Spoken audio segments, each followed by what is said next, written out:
আসসালামু আলাইকুম। আশা করছি সবাই ভালো আছেন। আমন্ত্রণ জানাচ্ছি নতুন আরও একটি রেসিপি দেখার জন্য। আজকে পাকা কলা দিয়ে পিঠা তৈরি করে দেখাবো। আশা করছি আপনাদের কাছে ভালো লাগবে। আমি এখানে 4টা কলা নিয়েছি, আর কলাগুলো দেখতে পাচ্ছেন খোসাটা কালো হয়ে গেছে। পাকা কলা অনেক দিন ঘরে থাকলে এরকম খোসাটা কালো হয়ে যায়, তখন কিন্তু খেতে ভালো লাগে না। তো এভাবে যদি আপনারা পিঠাটা তৈরি করে নেন তাহলে দেখবেন বাচ্চারা সহ বড়রাও ভীষণ পছন্দ করবে। কলাগুলোর খোসাটা ছাড়িয়ে আমি এই তো পরিষ্কার করে নিয়েছি, আর এগুলোকে একটা বাটিতে নিয়ে নিব। কলাগুলো আমি একটা বাটিতে নিয়ে নিয়েছি। এবার এর মধ্যে দিয়ে দিব 1 কাপ চিনি, এরপরে দিয়ে দিব স্বাদমতো লবণ।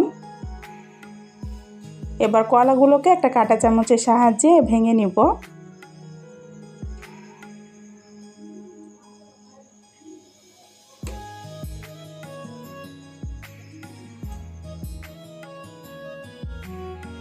কলাগুলোকে আমি একটা কাঁটা চামচের সাহায্যে ভেঙে নিয়েছি। এবার এর মধ্যে দিয়ে দিব 2 কাপ চালের গুঁড়া, আর দিয়ে দিচ্ছি 1 কাপ আটা।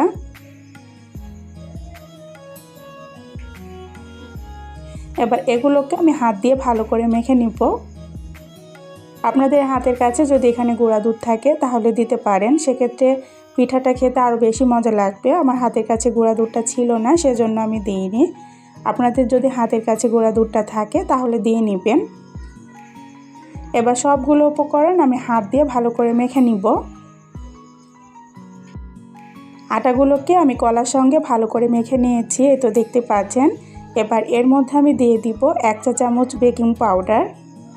বেকিং পাউডারটাকে দিয়ে ভালো করে মেখে নিব। আর বেকিং পাউডারটা দিয়ে মেখে তারপরে আর রাখা যাবে না, এটা সঙ্গে সঙ্গে ভেজে নিতে হবে।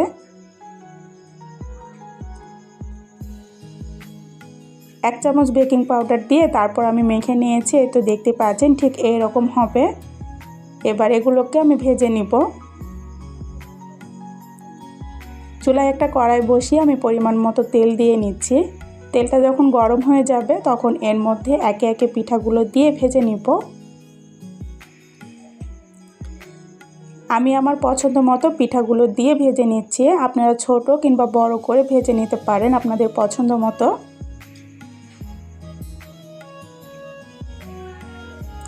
পিঠাগুলো দিয়ে যখন এক পাশ লাল করে ভাজা হয়ে যাবে তখন এটাকে উল্টিয়ে দিব। এক পাশ লাল করে আমি ভেজে নিয়েছি, এবার এগুলোকে উল্টিয়ে দিচ্ছি। আর পিঠাগুলোকে ভালো করে নেড়ে চেড়ে উল্টিয়ে পাল্টিয়ে লাল লাল করে ভেজে নেবেন। পাকা কলা দিয়ে যে এত মজার পিঠা তৈরি করা যায় আপনারা না বানিয়ে খেলে বুঝতে পারবেন না যে এটা কতটা মজার। এই পিঠাগুলো আমার ভাজা হয়ে গেছে, দেখতে পাচ্ছেন ঠিক এইরকম কালার করে ভেজে নিতে হবে। পিঠাগুলো আমার ভাজা হয়ে গেছে, এগুলোকে তেল ঝরিয়ে উঠিয়ে নিব। বাকি যে পিঠাগুলো আছে এগুলোকেও আমি একইভাবে ভেজে নিব। বৃষ্টির দিনে এইভাবে পিঠাটা তৈরি করে আপনারা বিকালে নাস্তা হিসাবে খেতে পারবেন বা বাচ্চাদের টিফিনেও দিতে পারবেন। বাচ্চারা ভীষণ পছন্দ করবে। বাকি পিঠাগুলো আমি দিয়ে নিয়েছি। এবার এটা যখন এক পাশ ভাজা হয়ে যাবে তখন এগুলোকে উল্টিয়ে দিব। এক পাশ ভাজা হয়ে গেছে, এগুলোকে উল্টিয়ে পাল্টিয়ে আমি লাল লাল করে ভেজে নিব।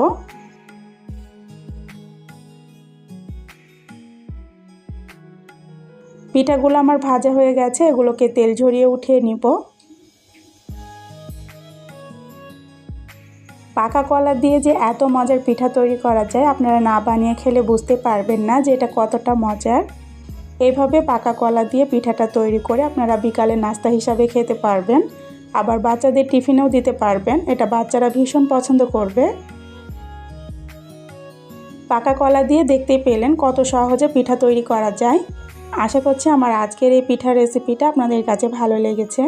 আর রেসিপিটা যদি ভালো লেগে থাকে প্লিজ একটা লাইক দিয়ে চ্যানেলটা সাবস্ক্রাইব করে আমার সাথেই থেকে যাবেন। আজ এ পর্যন্তই। সবাইকে আল্লাহ হাফেজ।